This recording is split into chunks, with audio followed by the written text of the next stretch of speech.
যে মেয়েটিকে নিজের মেয়ের মতো আগলে রেখেছিল পল্লবী, তাকেই কিনা একবেলা খেতে দেওয়া হচ্ছে না। মাঝরাতে ক্ষুধার্ত মিঠির ফোন পেয়ে পল্লবী যখন খাবার নিয়ে ছুটল, সানি কি করল জানেন? গল্পের শুরুতেই দেখা যায় মিঠির ঘুম ভাঙতেই মিঠি ঠিক করে তার মাম্মাকে সবটা জানিয়ে দেবে, আর সেই মতন আস্তে আস্তে করে উঠে চলে যায় সানির ঘরে, আর সানির ফোনটা নিয়ে অডিও পাঠিয়ে দেয় পল্লবীকে। আর যেখানে পল্লবী জানতে পারে মিঠি ভালো নেই, মিঠির খুব খিদে পেয়েছে, মিঠিকে খেতেও পর্যন্ত দেওয়া হচ্ছে না। আর এই কঠিন সত্যিটা জানতে পেরে পল্লবী ঠিক করে মাঝরাতেই পৌঁছে যাবে মিঠির কাছে। ঝিনুক তখন বলে, দিদি তোর এখন যাওয়ার কি দরকার, তোকে ওরা কেউই ভেতরে ঢুকতে দেবে না। তখন পল্লবী বলে, ভেতরে ঢুকতে দিক বা না দিক আমি যাবই, ওইটুকু একটা বাচ্চা মেয়েকে খেতে পর্যন্ত দেয়নি, এরা কি মানুষ নাকি অন্য কিছু? ঠিক সেই মুহূর্তেই পল্লবী রাত্রের বেলা যেটুকু খাবার অবশিষ্ট ছিল সবটাই ভালো মতন গুছিয়ে নেয়। কমলা এসে বলে, একিরে তোরা এখনও ঘুমাসনি, এতটা রাত হয়ে গেছে? ঝিনুক বলে, আরে আমরা তো ঘুমিয়েই পড়েছিলাম, হঠাৎ করে দিদির কাছে একটা মেসেজ আসলো। এরপর পল্লবী বলে, মা ওই বাচ্চাটাকে ওরা খেতেও পর্যন্ত দিচ্ছে না, ওরা কি এরকম মানুষ তুমি একটু ভাবো। কমলা বলে, কিন্তু তুই যে খাবারটা নিয়ে যাচ্ছিস, তোকে কি ওরা ঢুকতে দেবে ভেতরে? আমার তো কোনোভাবেই মনে হয় না। ঠিক সেই মুহূর্তেই পল্লবী বলে, যেভাবেই হোক না কেন আমি ঢুকবই, আর আমি ওকে খাবারটা দেবই। তখনই শ্রীনিবাস বলে, এতটা রাত হয়েছে, তোকে একা ছাড়া যাবে না, চল আমি তোর সাথে যাচ্ছি। এরপর দুজন মিলে টোটো করে বেরিয়ে পড়ে, আর অন্যদিকে সানির সামনে চলে এসেছে পল্লবী। সানি বলে, কি ব্যাপার, এত রাতের বেলায় এখানে কি চাই? তখন পল্লবী বলে, আমি একটু মিঠির জন্য খাবার নিয়ে এসেছি, ওকে এই খাবারটা দিতে চাই। সানি বলে, কোনো প্রয়োজন নেই, তুমি এখান থেকে যাও, তোমার সাথে আমাদের কোনো রকমের কোনো সম্পর্ক নেই, তাই তুমি কোনোভাবেই এখানে আসতে পারো না। পল্লবী বলে, আমি জানি আমি এখানে আসতে পারি না, কিন্তু আমি খাবারটা যখন নিয়ে এসেছি তখন একবার মিঠিকে একটু দিয়ে যাই। কিন্তু সানি কোনোভাবেই খাবারটা দিতে রাজি হয় না, আর বলে, আমি খাবার দিতে দেব না। পল্লবীর কাছ থেকে খাবারটা নিয়ে জাস্ট ছুঁড়ে ফেলে দেয়।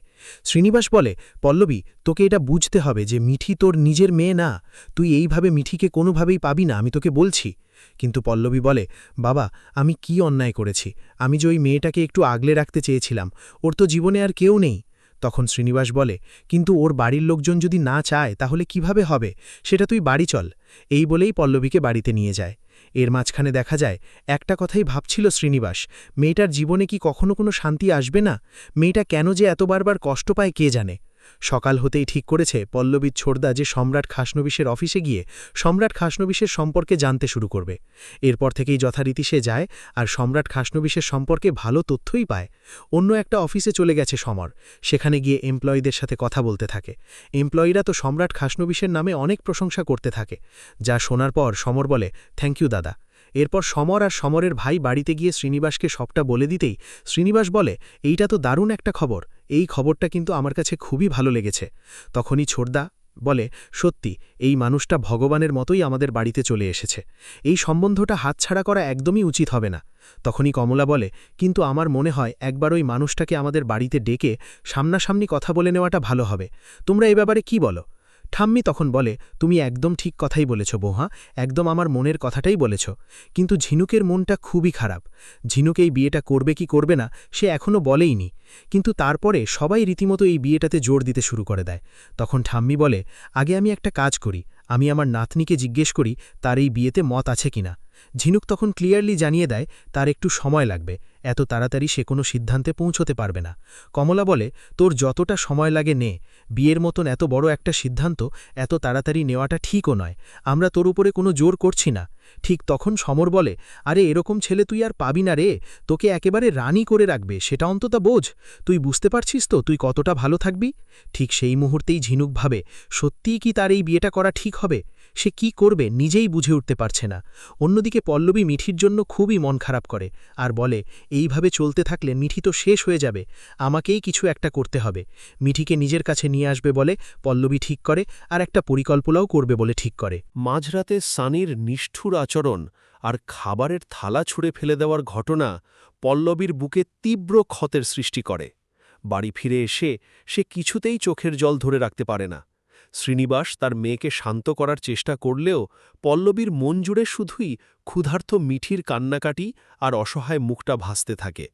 বিছানায় শুয়ে পল্লবী ছটফট করতে থাকে, আর মনে মনে এক দৃঢ় প্রতিজ্ঞা গড়ে তোলে যে আইনি পথেই হোক বা অন্য কোনো উপায় মিঠিকে সে এই নরক থেকে উদ্ধার করে নিজের কাছে নিয়ে আসবেই। কারণ সে বুঝতে পেরেছে সানি বা তার পরিবারের মনে বিন্দুমাত্র দয়ামায়া নেই। একটা নিষ্পাপ বাচ্চাকে তারা স্রেফ নিজেদের স্বার্থের ঘুঁটি বানিয়ে রেখেছে। অন্যদিকে ভোর হতেই খাসনবিশ বাড়ির পরিবেশ কিছুটা গম্ভীর হয়ে ওঠে। ঝিনুকের বিয়ের আলোচনায় ঠাম্মি এবং কমলা যখন তাকে সময় দেওয়ার কথা বলে, তখন সমর আর শ্রীনিবাস সম্রাট খাসনবিশের প্রশংসায় পঞ্চমুখ হয়ে ঝিনুককে বোঝাতে শুরু করে যে এরকম জামাই পাওয়া ভাগ্যের ব্যাপার। কিন্তু ঝিনুক নিজের ঘরের জানালায় দাঁড়িয়ে আকাশের দিকে তাকিয়ে এক গভীর দোলাচলের মধ্যে পড়ে যায়। একদিকে পরিবারের চরম আর্থিক সংকট আর সবার মুখের ওই আশাবাদী হাসি, অন্যদিকে সম্পূর্ণ অচেনা একজন মানুষের সাথে সাত পাকে বাধা পড়ার ভয় তাকে ভেতর থেকে দুমড়ে মুড়ে দিতে থাকে। সে কিছুতেই ভেবে পায় না যে নিজের ক্যারিয়ার আর স্বপ্নগুলোকে বিসর্জন দিয়ে এই বিয়েতে হ্যাঁ বলাটা কি আদেও উচিত হবে, নাকি এর পেছনেও কোনো বড় বিপদ লুকিয়ে আছে। ঠিক এই সময় সকাল ৯টা নাগাদ খাসনবিশ বাড়ির দরজায় একটি বিলাসবহুল গাড়ি এসে দাঁড়ায়, আর গাড়ি থেকে নামেন স্বয়ং সম্রাট খাসনবিশ। তার পরনে অত্যন্ত দামি পোশাক এবং চোখে এক অদ্ভুত আত্মবিশ্বাসের চমক। সম্রাটকে আচমকা নিজেদের বাড়িতে দেখে শ্রীনিবাস এবং সমর অত্যন্ত ব্যস্ত হয়ে পড়েন এবং তাকে পরম আদরে বসার ঘরে নিয়ে গিয়ে বসান। কমলা তড়িঘড়ি রান্নাঘরে ছোটেন ভালো চায়ের বন্দোবস্ত করতে। সম্রাট অত্যন্ত বিনীতভাবে শ্রীনিবাসের হাত ধরে বলেন যে তিনি গতকাল সমরের অফিসে যাওয়ার কথা জানতে পেরেছেন এবং তিনি চান না যে এই বিয়ে নিয়ে কোনো লুকোছাকা থাকুক, তাই তিনি নিজেই চলে এসেছেন সামনাসামনি কথা বলতে। সম্রাটের এই সরলতা এবং অমায়িক ব্যবহারে ঠাম্মি ও শ্রীনিবাস মুগ্ধ হয়ে যান এবং সম্রাট যখন ঝিনুকের সাথে আলাদা করে ৫ মিনিট কথা বলার অনুমতি চান, তখন পরিবারের সবাই একমাক্যে রাজি হয়ে যান।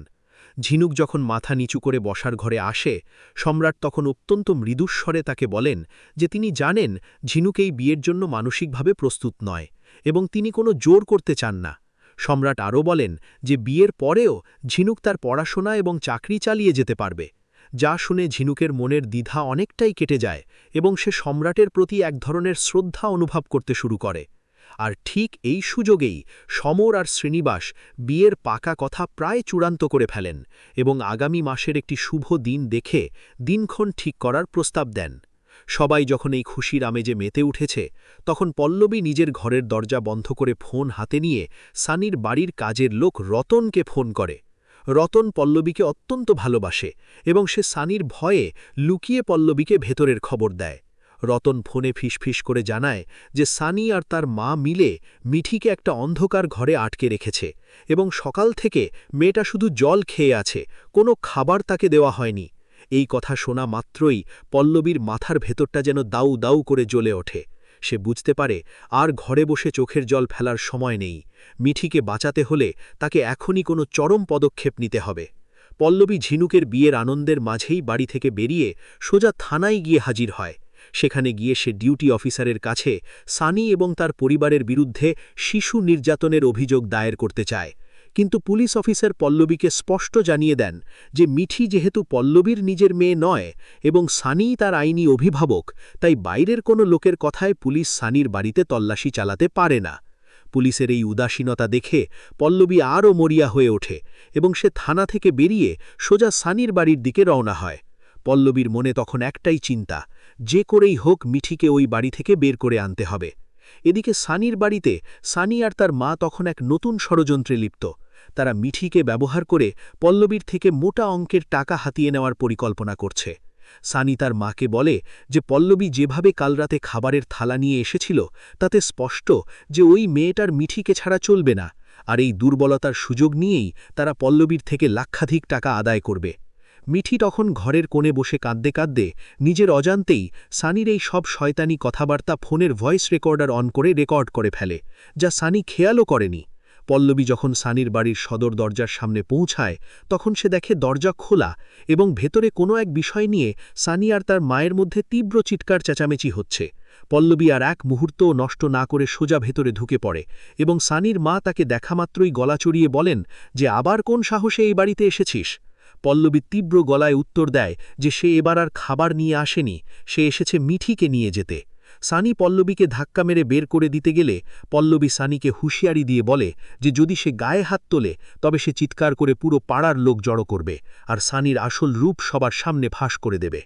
ঠিক এই গোলমালের সুযোগ নিয়েই মিঠি উপরের ঘর থেকে নিচে নেমে এসে পল্লবীর পা জড়িয়ে ধরে কাঁদতে শুরু করে। পল্লবী মিঠিকে কোলে তুলে নিয়ে যখন চলে যেতে উদ্যত হয়, তখন সানি পল্লবীর সামনে এসে দাঁড়ায় এবং বলে যে মিঠিকে নিয়ে যেতে হলে তাকে ৫ লক্ষ টাকা দিতে হবে, নতুবা সে মিঠিকে কোনোদিনই এই বাড়ি থেকে বের হতে দেবে না। সানির এই চরম রূপ দেখে পল্লবী স্তব্ধ হয়ে যায়, কিন্তু তখনই মিঠি সানির ওই ফোনটা পল্লবীর হাতে বাড়িয়ে দেয়, যেখানে সানির সব ষড়যন্ত্র রেকর্ড হয়ে আছে। পল্লবী সেই রেকর্ডিংটা অন করতেই সানি আর তার মায়ের মুখ চুন হয়ে যায়। পল্লবী তখন সানিকে বলে যে এবার যদি সে তাদের পথ আটকায়, তবে এই রেকর্ডিং সোজা পুলিশের বড়বাবুর কাছে চলে যাবে এবং শিশু পাচার আর তোলাবাজির কেসে সানিকে সারা জীবন জেলের ভাত খেতে হবে। এই মোক্ষম চালে সানি ভয় পেয়ে পিছিয়ে আসে এবং পল্লবী মিঠিকে বুকে জড়িয়ে ধরে সেই বাড়ি থেকে বেরিয়ে আসে। কিন্তু পল্লবী জানে যে এই লড়াই এখানেই শেষ নয়। সানি সহজে দমবার পাত্র নয় এবং সে নিশ্চয়ই এর প্রতিশোধ নিতে খাসনবিশ পরিবারের ওপর আঘাত হানবে। অন্যদিকে খাসনবিশ বাড়িতে ঝিনুকের বিয়ের সানাই বাজার প্রস্তুতি শুরু হয়ে গেলেও এক অজানা আশঙ্কার কালো মেঘ পল্লবী আর মিঠির জীবনের উপর ঘনীভূত হতে থাকে, যা আগামী দিনে এক নতুন ঝড়ের সংকেত দেয়।